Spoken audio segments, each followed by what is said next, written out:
Ahí se ve la pantalla, ¿cierto? Sí, y Ok. ya comenzó la grabación, Doc, entonces ya puede iniciar. Ok, buenos días, muchas gracias por la invitación. Mi nombre es Miriam Vanessa Rueda, yo soy fellow de segundo año de endocrinología en la Universidad de Antioquia y hoy me invitaron a hablar de endocrinología del embarazo. Entonces, a lo largo de esta charla, lo que voy a intentar es explicarles cómo va cambiando la endocrinología desde el punto de la fertilización y la implantación hasta el momento en el que nace el feto maduro, pasando por el desarrollo de la placenta y cómo se da la adaptación tanto en la fisiología de la madre como en la del feto para poder aceptar el embrión. Recordemos que el embrión contiene la mitad del material genético extraño o externo a la madre y habitualmente esto puede generar un rechazo inmunológico y se requiere una fisiología muy extensa y muy compleja para poder aceptar el embrión por parte de la madre. Entonces, para empezar esta parte, empecemos entendiendo que el endometrio es un endometrio que empieza a ser receptor desde la mitad de la fase menstrual. Habitualmente, cuando nosotros hablamos de fertilización, pensamos que la fertilización empieza desde que se une el óvulo con el espermatozoide, pero realmente la preparación para esta fertilización se produce desde que se inicia la fase secretora, que está predominada, como bien sabemos, por la progesterona. Durante esta fase, bien sabemos que se genera un engrosamiento del endometrio, más o menos de 5 a 6 milímetros, haciéndolo mucho más esponjoso, vascularizado, y se forman las famosas arterias en espiral que lo que van a permitir es que se haga un sitio de anclaje ideal y específico para que se empiece a desarrollar ese embrión. La ventana de implante se abre habitualmente después de la ovulación al quinto a sexto día posovulación y se cierra en promedio 8 a 9 días posovulación y está mediado principalmente por la exposición de pinópodos, que son una especie de moléculas que lo que ayudan es a que el embrión que está recién fertilizado sea capaz de pegarse a ese endometrio y poderse anclar y posteriormente invadir el endometrio. Si el implante se realiza durante el día 21 a 24 del ciclo, veamos que la tasa de éxito del implante de ese embrión es del 85%, pero después del día 25 la tasa baja hasta el 11%. Y esta implantación está mediada principalmente por quimioquinas y CAM1, que lo que facilitan es que el embrión se pegue específicamente a este sitio donde están desarrollados los finópodos. Después de la fertilización, cuando se une el espermatozoide con el óvulo, el embrión empieza a diferenciarse inmediatamente y a dividirse. Y esto lo hace por señales intracelulares no mediadas por el medio hormonal por el que se va a desplazar. Es decir, ni por el medio hormonal tubárico ni por el medio endometrial se va a desarrollar esta división, sino por señales propias celulares. Más o menos al día 4, lo que vamos a ver es una bola encapsulada y está rodeada por el remanente de sola pelúcida. Más o menos al día quinto se va a formar lo que nosotros conocemos como blastocele, que por dentro va a tener el embrión. El blastocisto es una masa de células que está rodeada del trofoectodermo que finalmente va a dar paso a la placenta y al corión. Y esta masa de células bajo el trofoectodermo va a dar paso a lo que posteriormente vamos a conocer como el feto, el amnios y todo el componente mesenquimatoso y vascular de la placenta. El blastocisto como tal entra al útero más o menos al quinto día postfertilización y está en el útero flotando más o menos durante 3 días, mientras eclosiona de la zona pelúcida y mediante estas citocinas que les expuse previamente, se va a pegar al endometrio y va a interactuar con el endometrio y el epitelio uterino para generar toda la invasión por parte del embrión. Entonces veamos acá que más o menos en el día quinto a sexto se genera la eclosión mediante moléculas de adhesión, va a generar una posición principalmente en los pinópodos y finalmente se va a generar hacia el octavo o noveno día una invasión al estroma endometrial, finalmente para que se haga ese anclaje del embrión. Acá para ver, digamos, a profundidad lo del anclaje del embrión, vemos la célula que les acabo de mostrar, el trofoblasto, perdón, y las células embrionarias internas que van a dar paso al embrión. Este trofoblasto se va a diferenciar en columnas de sitio trofoblasto que pueden ser extravellosos o vellosos, que van a generar una invasión profunda por medio de células columnares a toda esta decidua endometrial. Este sitio trofoblasto posteriormente va a empezar a fusionarse, como vemos acá, ya no son columnas, sino que se fusiona y va a generar un contacto directo con la sangre materna y va a generar la comunicación directa que va a tener la sangre materna con el embrión, generando estos sinusoides maternos y el intercambio pues propio después de invadir la vasculatura materna del estroma decidualizado del endometrio. Esto se produce prácticamente por un diálogo paracrino hormonal entre el embrión y la decidua endometrial. Y aquí vemos todas las moléculas que están involucradas en este diálogo hormonal. Son muchas, pues no voy a hablar de cada una, pero esta tabla se las traje para ver que son muchas moléculas las que interactúan y son importantes que estén adecuadamente acopladas para que se dé adecuadamente esta invasión y este acoplamiento entre el embrión y el endometrio. Entonces, posteriormente a la invasión del endometrio, vamos a hablar de la desidualización del endometrio. Esos son cambios endometriales que realmente inician antes de que haya una fertilización o antes de que haya un implante. Estos cambios empiezan hacia el final o la mitad de la fase lútea y son principalmente dependientes de progesterona. Y la desidualización endometrial se va a presentar independiente, permítanme un segundo, se van a presentar independiente de si hay una concepción o hay una implantación como tal de un embrión y habitualmente tiende a empezar alrededor de los vasos sanguíneos en la fase secretora media.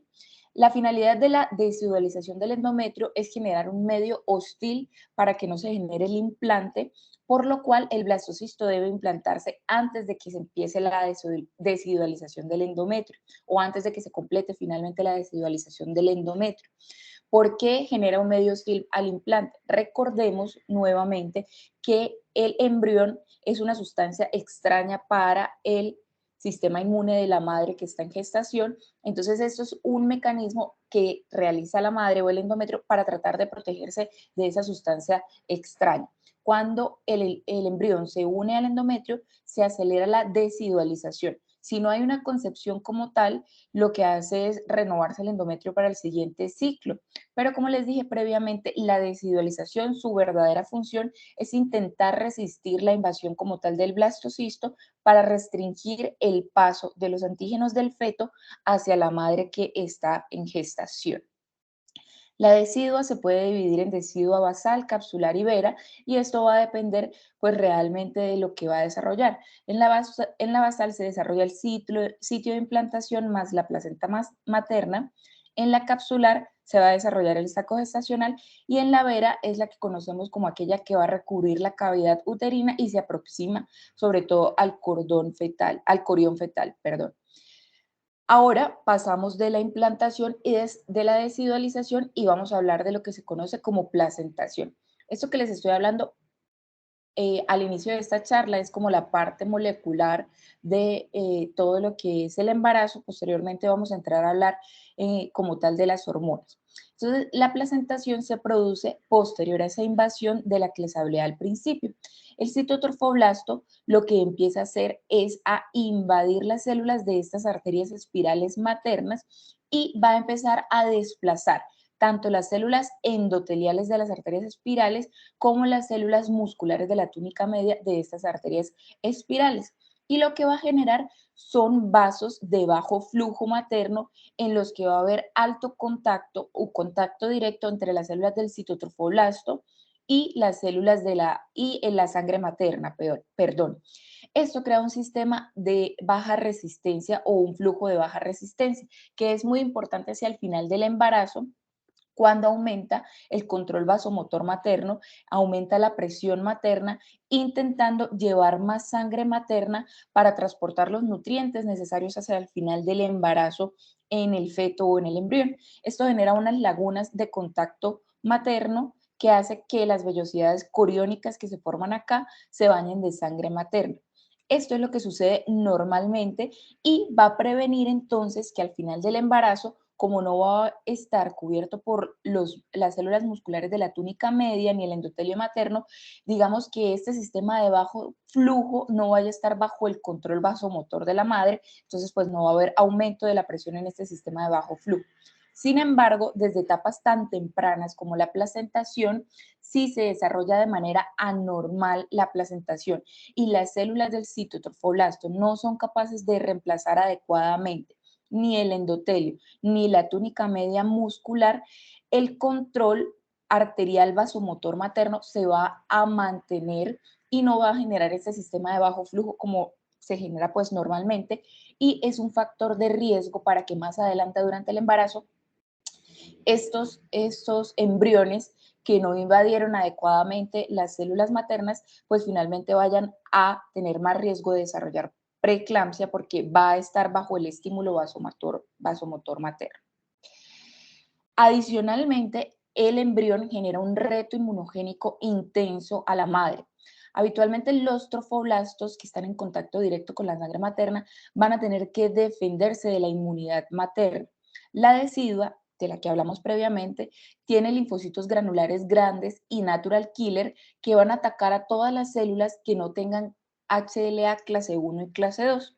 Los trofoblastos no expresan ni HLA clase 1 tipo A, tipo B y tipo DR, lo que los hace susceptibles a ataques inmunogénicos por parte de la madre y que se rechace este embrión que se está implantando.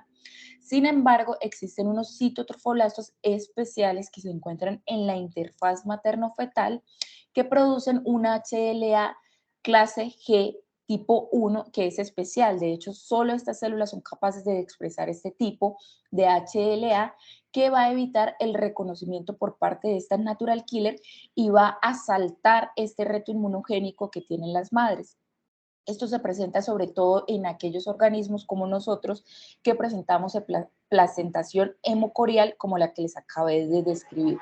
Existen otros mecanismos por los cuales el embrión puede saltarse este reto inmunogénico mediado por Fas ligando, factores bloqueadores inducidos principalmente por la progesterona y el desarrollo de diferentes citocinas antiinflamatorias que van a favorecer que no sea rechazado este embrión. Ahora vamos a hablar, ahora sí como tal, de las hormonas que se producen durante todo el embarazo. La placenta es un órgano altamente hormonal. Veamos todas las sustancias que se pueden producir en la placenta durante el embarazo. No voy a hablar de cada una, son muchísimas hormonas y lo más interesante de este sistema hemocorial es que las células del citotrofoblasto y sin citotrofoblasto van a tener acceso directo a la sangre materna, es decir, lo que se produzca en el feto va a poder pasar a la madre. Sin embargo, el sin citotrofoblasto tiene un mecanismo ideal para que las hormonas maternas no vayan a pasar al compartimento fetal y se vaya a evitar esta sobrecarga de hormonas sobre el feto que se está desarrollando. El sistema fetoplacentario es un segundo sistema que va a ser independiente de todo el sistema hormonal que ya tiene conformado la madre y se conoce como un sistema hormonal alocrino, porque una célula extraña o diferente a la del cuerpo de la madre es capaz de controlar el sistema hormonal materno. Es decir, las hormonas que va a producir el feto sí son capaces de actuar sobre el sistema hormonal ya conformado de la madre. Es por esto que la placenta se conoce como un sistema de segundo control neuroendocrino independiente a la hipófisis y al hipotálamo materno. Vamos a hablar entonces que las hormonas placentarias tienen similitudes a todas esas hormonas hipotálamo hipofisiarias producidas por la madre. Vamos a hablar de una de las hormonas más importantes, en este caso es la HCG. La HCG, bien conocida como la hormona del embarazo, es producida por el trofoblasto en el feto, en el embrión, perdón, y su principal función al principio del embarazo es actuar sobre el cuerpo lúteo. Lo que va a hacer es hacia el final del ciclo menstrual evitar la luteólisis, manteniendo los niveles de progesterona elevados para que no se descame el endometrio durante las primeras fases del embarazo. Existen varios tipos de HCG producidas por las células. El sitiotrofoblasto produce el HCG clásico que conocemos, que es una luteotropina potente que actúa sobre todo durante las primeras 7 semanas del embarazo. Posterior a las 7 semanas se produce lo que se conoce como un cambio luteoplacentario, en la que el cuerpo lúteo se degenera y deja de producir hormona progesterona y pasa esta actividad a ser función de la placenta. La HCG durante las primeras semanas del embarazo es un indicador de la competencia embrionaria y esto es muy importante porque aquellos defectos del ovario en el que el cuerpo lúteo es incapaz de producir hormona progesterona, pues no va a dar paso a un embarazo exitoso. Es por esto que es un indicador temprano de competencia embrionaria. Existen otras HCG producidas por otras células, como la HCG hiperglicosilada, que se asocia idealmente a malignidad. Aquí vemos entonces cómo se comporta durante el embarazo los niveles de HCG.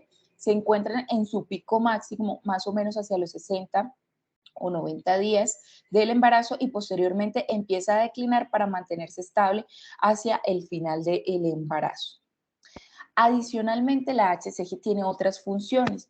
La HCG es una hormona glucoproteica que comparte la subunidad alfa con otras hormonas como la TSH, la FSH, entre otras.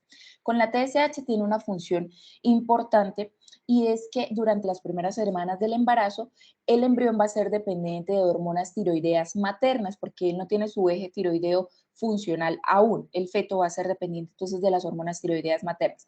Al ser tan parecida a la TSH, lo que hace es a nivel tiroideo desplazar la TSH materna y se pega al receptor de TSH materno en la tiroides, aumentando así la producción de T3 y T4 para tenerla disponible para este feto que todavía no tiene su eje maduro. De esta manera van a haber niveles aumentados maternos de T3 y T4 y vamos a encontrar niveles más bajos, sobre todo en el primer trimestre, de TSH materna, precisamente porque la función está siendo desarrollada por la HCG. Pero también es importante para el desarrollo de la glándula adrenal y los testículos fetales para mantener la respuesta decidual y para la producción de relaxina durante toda la fase del embarazo y mantener ese miometrio en reposo o quiescente. Tenemos otras hormonas placentarias similares que son muy importantes. Por ejemplo, tenemos la activina y la inhibina que son producidas a nivel placentario. La activina está producida por la placenta y ella lo que hace es estimular la FSH a nivel central. Recordemos que el embarazo es un sistema endocrino durante el cual la FSH va a estar baja. En la placenta se produce la folistatina, que lo que va a hacer es bloquear esta activina para mantener finalmente la FSH baja durante todo el embarazo. Adicionalmente se produce la inhibina en la placenta que va a bloquear la FSH y así la mantenemos baja durante el embarazo. La GnRH la encontramos también alta durante el primer trimestre del embarazo y parece que tiene un efecto muy importante en la regulación en la producción a la alta de la HCG y como ya vemos la HCG tiene pues funciones muy importantes sobre todo al inicio del embarazo. Ahora vamos a hablar de la hormona liberadora de corticotropina.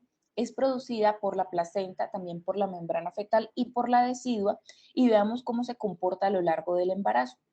Ella se comporta de manera estable a lo largo del embarazo y tiende a subir de manera precipitada hacia el final del embarazo. Empieza a aumentar realmente hacia el final de la semana 7, pero su pico se presenta al final del embarazo, en donde podemos encontrar niveles tan altos como 10 nanogramos sobre mililitro.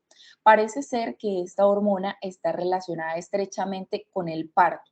La regulación durante el embarazo se hace por la proteína fijadora de CRH, la cual tiene un comportamiento muy similar. Durante el embarazo se mantiene de manera estable y hacia el final del embarazo caen los niveles de proteína fijadora de CRH para que haya más CRH disponible, posiblemente en relación al parto, que ya vamos a ver más adelante por qué es importante esta CRH. Importante es que la ACTH no está aumentada proporcionalmente a los niveles de CRH que se producen durante el embarazo. Y esto parece ser porque esta CRH que se produce en la placenta genera poca respuesta a nivel central en la hipófisis al parecer no es bien leída por la hipófisis materna, por lo tanto no se genera el aumento de la ACTH materna. Sin embargo, sí es capaz de estimular la ACTH fetal y esto es muy importante porque esto es un potente inductor del DEAS fetal. Esto es muy importante para el embarazo. Vamos a ver por qué la producción de andrógenos fetales es tan importante durante el embarazo. Ténganlo en mente y no estimula tanto así la producción de cortisol fetal. Tenemos otras hormonas que son importantes durante el embarazo, el lactógeno placentario y la hormona de crecimiento placentario. De hecho, nosotros en endocrinología decimos que el embarazo es una pequeña acromegalia precisamente asociada a este exceso de producción de lactógeno placentario y hormona de crecimiento placentario. Tanto el lactógeno placentario como la hormona de crecimiento placentaria tienen actividades muy similares. El lactógeno placentario se comporta similar a la hormona de crecimiento y tiende a aumentar hacia el final del embarazo. No está claro cuál es su efecto hacia el final del embarazo. Parece ser que favorece el desarrollo y el crecimiento de los órganos fetales. Este es producido por el sincitio trofoblasto y es estimulado por la insulina y otros factores de crecimiento. Y al igual que la hormona de crecimiento que conocemos en los seres humanos, es inhibido por la somatostatina. La hormona de crecimiento placentaria está en menor cantidad respecto al lactógeno placentario y no entra al compartimento fetal. Cuando falla alguna de las dos, habitualmente el feto se puede desarrollar de manera natural. Sin embargo, si faltan las dos hormonas, hay un retraso en el crecimiento fetal y hay una alteración de la modulación del metabolismo materno. ¿Por qué son importantes estas dos hormonas placentarias? Durante el primer trimestre son las dos hormonas encargadas de que se aumente la producción de insulina por parte de la madre y se aumente el depósito graso y la adipogénesis por parte de la madre. Esto hacia el final del embarazo va a ser muy importante porque estas dos hormonas hacia el final del embarazo van a generar la resistencia a la insulina mediada por las dos hormonas como tal, favoreciendo entonces esta resistencia a la insulina. Lo que genera habitualmente es que haya más disponibilidad de ácidos grasos libres y más disponibilidad de glucosa. Recordemos que la cantidad de nutrientes necesarias por el feto hacia el final del embarazo son cantidades abrumadoras, y entonces la disponibilidad no para la madre, sino para el feto de ácidos grasos y glucosa es muy importante para el libre desarrollo del feto. Cuando hay una disregulación en el lactógeno placentario y en la hormona de crecimiento placentaria, se pueden desarrollar entidades como la diabetes gestacional que se presentan después de la segunda mitad del embarazo y prácticamente están mediadas por esta resistencia a la insulina que se genera de manera fisiológica para dar nutrientes al feto. Existen otros factores de crecimiento placentarios que son muy importantes, que lo que ayudan, por ejemplo, el IGF es a el crecimiento placentario y fetal, factores de crecimiento epidérmicos que favorecen la invasión del trofoblasto, factores de crecimiento vasculares para la formación de nuevos vasos y procesos mitogénicos importantes en todo este crecimiento e invasión embriológica, factor de crecimiento asociado a fibroblastos que va a reparar la placenta y va a favorecer la migración endometrial, la migración endotelial de la que les hablé al principio, y diferentes adipoquinas. Conocemos 4 adipoquinas en nuestro medio, que son la leptina, la adiponectina, la grelina y la resistina. Todas están produciéndose en mayor cantidad durante el embarazo para generar, en conjunto con lo que les dije anteriormente, una adaptación metabólica que van a llevar a la resistencia a la insulina, para lo que les expliqué en la diapositiva anterior.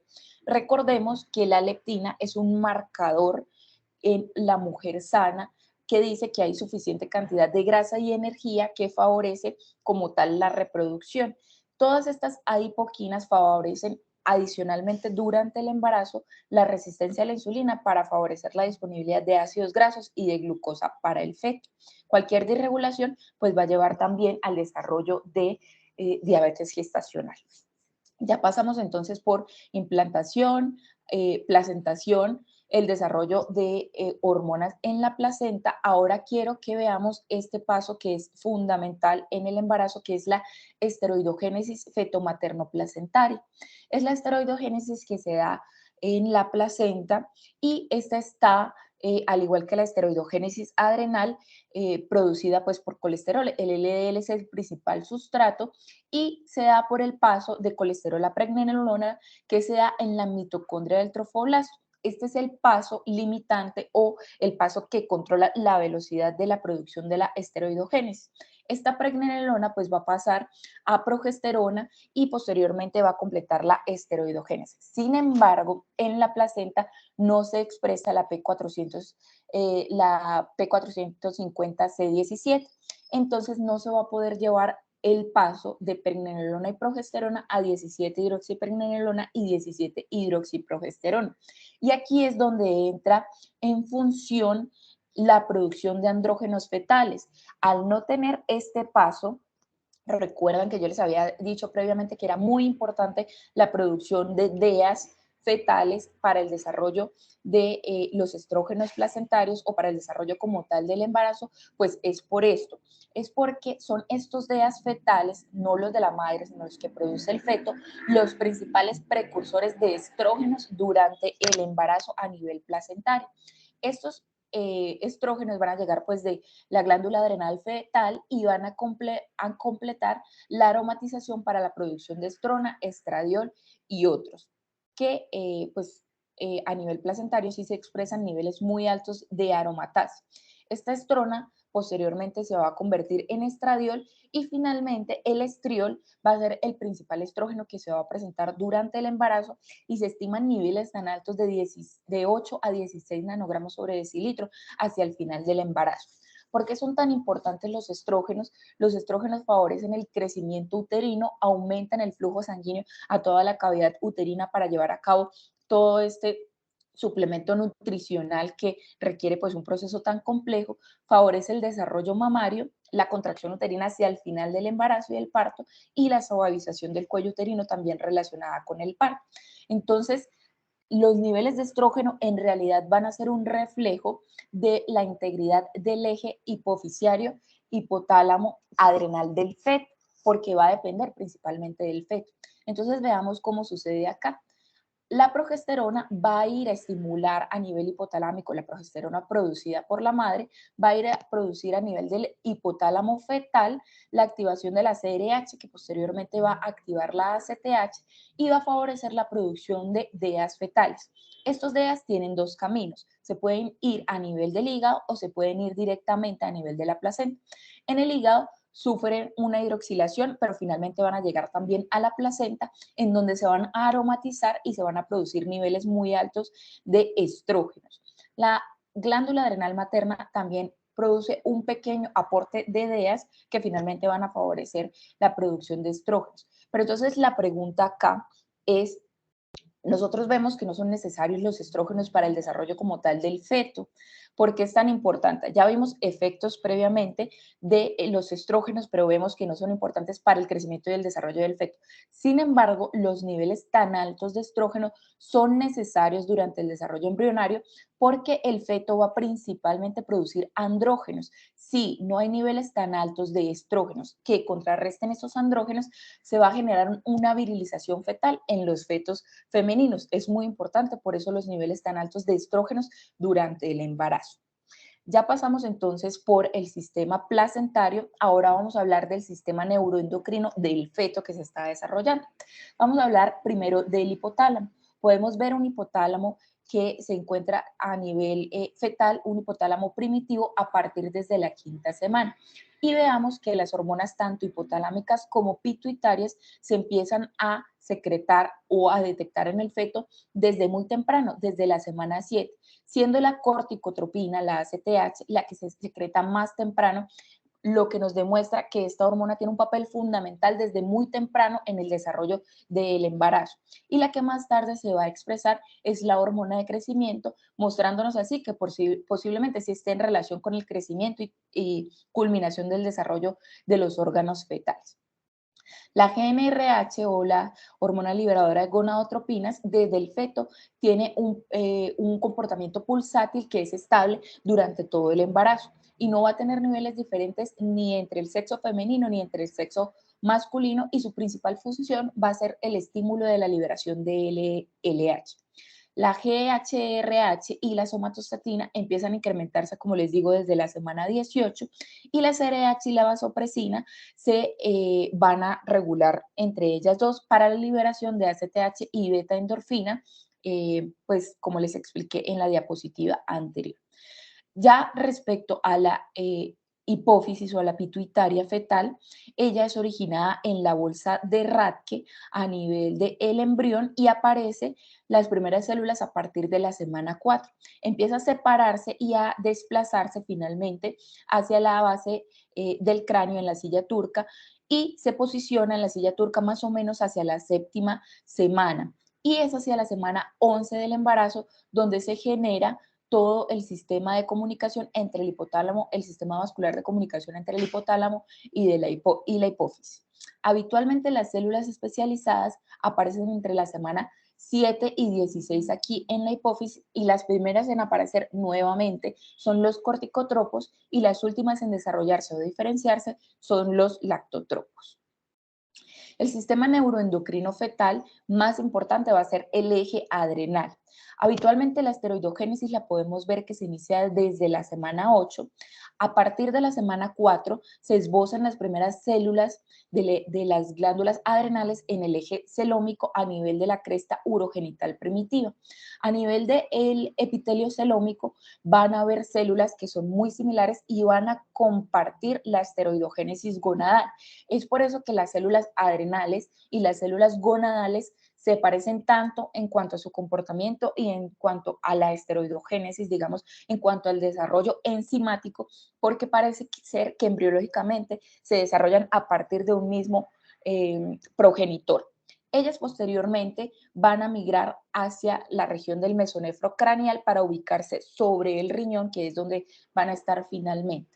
Y desde el desarrollo fetal, desde la embriología fetal, se van a desarrollar tres capas a nivel de la glándula adrenal que van a tener nombres diferentes a las que tienen pues ya en el adulto sano desarrollado. La zona fetal en la que se van a producir los andrógenos, veamos que en esta porción va a ser la más grande, el 90% de la glándula adrenal, lo que nos muestra nuevamente que los DEA son muy importantes y adicionalmente en esta zona fetal van a haber unos neuroblastos internos que hacia el final del embarazo se van a diferenciar y van a desarrollar lo que conocemos más adelante como la médula, que va a desarrollar la epinefrina y la norepinefrina. La zona intermedia, que va a desarrollar el cortisol, y la zona definitiva y más externa, que va a producir los mineralocorticoides en el feto. Y esto está determinado porque muy temprano en el embarazo empiezan los fetos a expresar enzimas como la P450C17 en la zona fetal y en la zona intermedia, y en la zona definitiva la 3-beta hidroxiesteroide deshidrogenasa. Este crecimiento y este desarrollo del sistema neuroendocrino fetal está estrechamente regulado sobre todo por la ACTH, por la HCG y factores de crecimiento que no les traje acá porque pues son muchos, pero es importante tener en cuenta estas dos hormonas como reguladoras principales de la esteroidogénesis. Ahora vamos a hablar del eje gonadal. El eje gonadal parece no impactar de manera temprana, al menos, sobre el desarrollo del ovario y de los testículos. Si hablamos del ciclo ovárico, que no es la finalidad de esta exposición, el ovario se va a desarrollar de manera independiente de la exposición de gonadotropinas, es decir, los fetos que tienen anencefalia pueden desarrollar la maduración ovárica hasta fases tardías y pueden completar el ciclo ovárico hasta fases tardías independiente de las gonadotropinas, porque la meiosis temprana y la esteroidogénesis como tal ovárica no va a depender de las gonadotropinas, sino de factores intrínsecos que tiene el ovario en su replicación, en su maduración. Y va a depender más que todo es hacia las fases tardías, hacia la maduración final como tal del ovocito, porque las gonadotropinas van a funcionar sobre todo en los 50 últimos días de la maduración ovárica, en la proliferación de la granulosa del ovario y la supervivencia del ovocito y en la formación del líquido folicular, pero nuevamente es independiente del eje gonadal.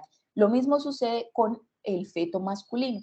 Si bien los testículos van a desarrollar de manera independiente la espermatogénesis, parece que en los testículos las gonadotropinas sí tienen un poquito más de efecto, dado que aquellos fetos que no tienen gonadotropinas o que no son expuestos a gonadotropinas de manera temprana, desarrollan menor cantidad de células de Leydig, haciendo que produzcan menor cantidad de testosterona, pero no generan problemas en la diferenciación masculina, a pesar de que producen menos testosterona. Y recordemos que el LDL es el precursor y estos testículos que están expuestos a menor cantidad de gonadotropinas van a tener menor cantidad de aromatasa. Si bien van a tener menor cantidad de células de Leydig y testosterona, no se va a generar una disfunción como tal en la diferenciación masculina, viendo entonces que el eje gonadal no es primordial como tal en el desarrollo del ovario y los testículos fetales. Veamos otros ejes en el feto. El eje tiroideo, ya les había hablado previamente del eje tiroideo materno. El eje tiroideo fetal como tal está funcional hacia la semana 10 y su secreción como tal completamente madura es hacia la semana 20. Es por eso que durante el primer trimestre del embarazo va a ser completamente dependiente del estímulo de la HCG sobre la glándula tiroidea y la producción de hormonas maternas tiroideas.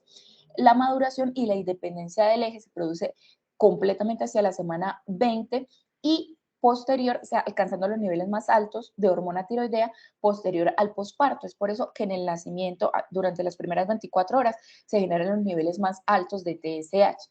Respecto al eje de la hormona de crecimiento, se empieza a secretar a partir de la semana 10 y después de la semana 20 hay un aumento abrupto.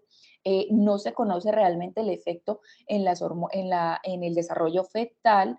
Parece ser que, como les dije previamente, está relacionado con el crecimiento de los órganos fetales y después de la semana 20, la hormona de crecimiento y este eje tienen muy poca respuesta al bloqueo que realiza la somatostatina. Y el eje de prolactina, como vimos, los lactotropos son las últimas células que se desarrollan a nivel embrionario, a nivel de la hipófisis, se desarrollan hacia la semana 25 y funcionan por lo menos en el feto de manera independiente del hipotálamo. Parece ser que está mediada o modulada por los estrógenos producidos a nivel placentario y tiene un control mediado por la dopamina y la TRH cuando ya está madura en el feto. Finalmente vamos a pasar al control hormonal del parto, ya para terminar la exposición, y recordemos que el parto es un proceso en el que el feto le dice a la madre que ya está dispuesto a sobrevivir sin placenta y que está maduro para poder sobrevivir sin placenta. Y para que el feto pueda mandar esa señal, requiere tener tanto órganos extractores de recursos, el intestino, pues de recursos de la naturaleza para poder el ser independiente, el intestino, el pulmón para el intercambio gaseoso, el intestino para el intercambio nutricional y el sistema inmune para poder interactuar pues con todo lo que se exponga y órganos para que se regule la homeostasis de su cuerpo independiente de la placenta, que el páncreas esté maduro, que el hígado esté maduro, que el riñón sea capaz de depurar todos los tóxicos y que el eje hipotálamo hipófisis adrenal esté completamente maduro. Y esto parece estar regulado completamente por los glucocorticoides.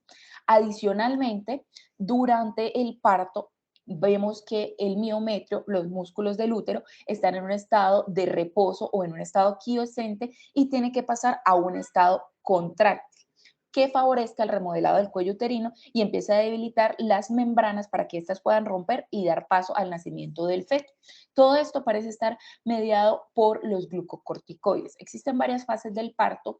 Digamos que la fase 0 es la mayoría del embarazo, en donde no hay actividad uterina y principalmente la progesterona está produciendo hormonas como la relaxina que van a mantener el miometrio de manera inactiva.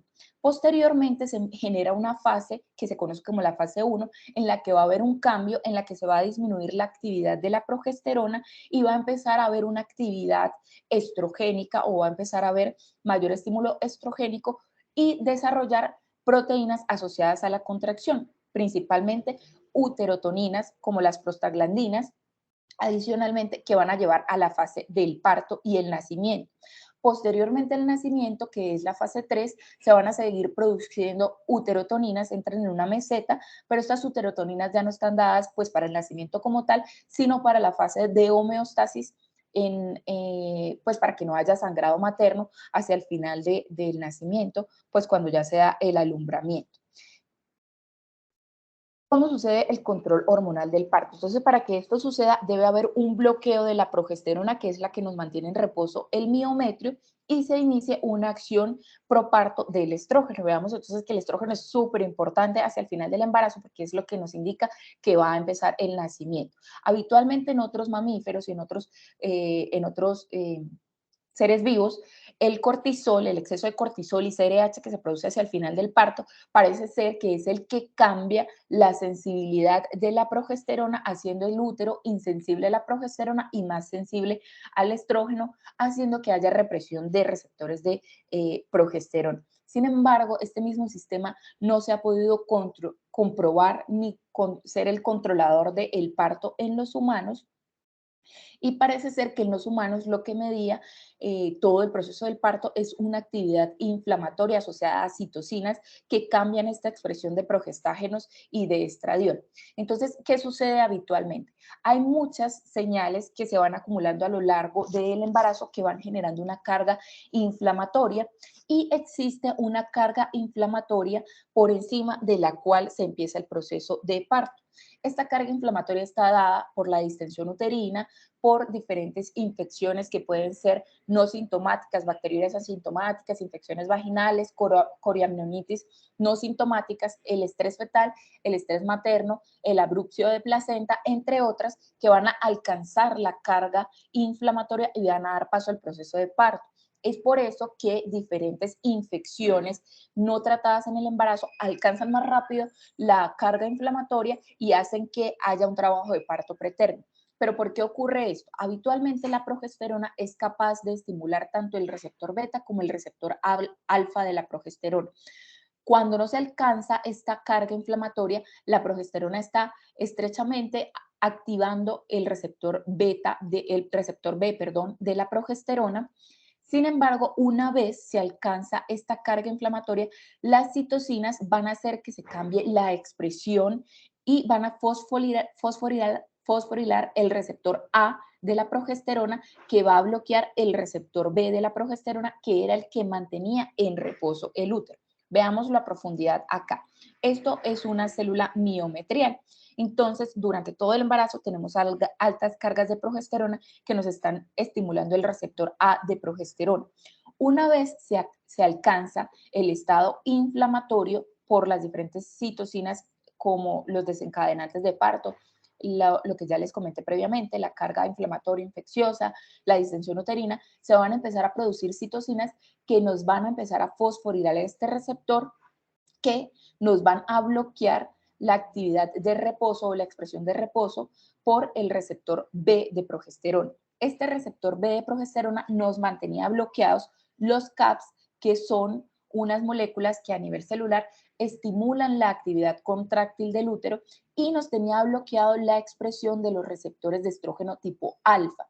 Esto, tanto los CAPS como los receptores de estrógeno tipo alfa, como la expresión por citocinas a nivel del factor nuclear kappa beta, empieza a producir diferentes sustancias inflamatorias, principalmente prostaglandinas, que van a ser estimulantes directos de la célula miometrial y van a generar la contracción uterina como tal. Entonces yo les decía que la CRH parecía generar un papel fundamental en este desarrollo del parto. Parece ser que hacia el final del embarazo hay una carga de CRH que finalmente va a producir a nivel de la glándula adrenal fetal, si bien más altos niveles de DEAs que van a favorecer la producción de estrógeno a nivel placentario, como les expliqué previamente, y veamos que los estrógenos son uno de los principales desencadenantes de la actividad uterina. También va a producir cortisol, que va a favorecer la producción de estos DEAs, produciendo así diferentes prostaglandinas para que se produzca la actividad uterina. Pero adicionalmente, esta CRH parece ser importante en la maduración fetal, principalmente del surfactante pulmonar, que va a dar una señal al organismo materno de que el feto está maduro y puede nacer y va a ser su intercambio gaseoso de manera independiente. Entonces veamos que todo esto está estrechamente relacionado para llevar al parto. Finalmente, no nos podía faltar la oxitocina. La oxitocina no es una hormona, digamos, que tenga una actividad relevante ni en el embarazo ni en la inducción de la actividad de parto. Realmente la oxitocina es un potente estimulador de la contracción y está producido por la adenohipófisis principalmente, pero también por el amnion, el corion y la decidua. No está asociada al inicio del parto, su principal actividad está relacionada con la actividad expulsiva y es estimulada principalmente por la distensión vaginal que produce el feto durante el paso por el canal del parto, y esto se conoce como el reflejo de Ferguson, que va a estimular pues la distensión, a nivel central la liberación de oxitocina. A nivel de la región intrauterina no se conoce cuál es el control intrauterino que se produce de la oxitocina. Parece ser que hay una expresión regulada de estrógenos de el gen que regula la expresión de oxitocina a nivel uterino, pero digamos este mecanismo no está completamente dilucidado. Entonces, ya para concluir la charla y para dar paso como a la discusión, vemos entonces que pasamos desde la fecundación, la implantación, la placentación, el sistema placentario endocrino, el sistema fetal endocrino y el sistema de regulación hormonal del parto. Y vemos que es un sistema que es altamente sofisticado y es muy complejo, y una falta de regulación o de sincronía adecuada nos puede generar una falla en cualquier proceso, desde una falla en la implantación hasta un parto pretérmino. Existen pendientes aún conocer muchos mecanismos hormonales para dilucidar todo el proceso, pero vemos que ya vamos muy avanzados en el conocimiento hormonal de todo el proceso del embarazo y del parto. Muchas gracias. No sé si tienen preguntas o comentarios.